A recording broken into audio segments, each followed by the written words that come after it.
El reciclatge és l'acció de processar residus de productes que han arribat al final de la seva vida útil per així extraure'n primeres matèries de nou i poder tornar a utilitzar-se. Actualment, a la nostra societat, tenim grans quantitats de residus de tots tipus: llaunes, vidres, fusta, voluminosos, envasos, residus industrials, orgànics, domèstics, agrícoles. Necessitem reciclar per cuidar el nostre planeta, per fer-lo més sostenible.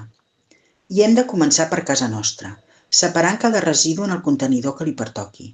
Tots coneixem els colors dels contenidors: marró per residus orgànics, blau per envasos de paper i cartró, verd per vidre, groc per envasos de plàstic, llaunes o brics i, per últim, el gris, per als residus que no tenen cabuda en la resta de contenidors.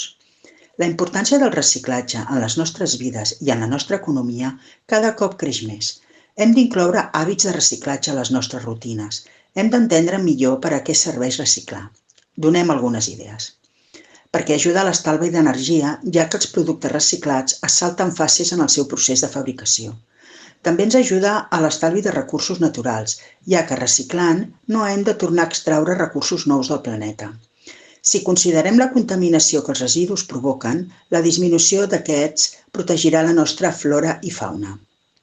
Si reciclem, ens afavorim tots, ens protegim a nosaltres mateixos i també al present i futur del nostre planeta. No hi ha cabuda al dubte.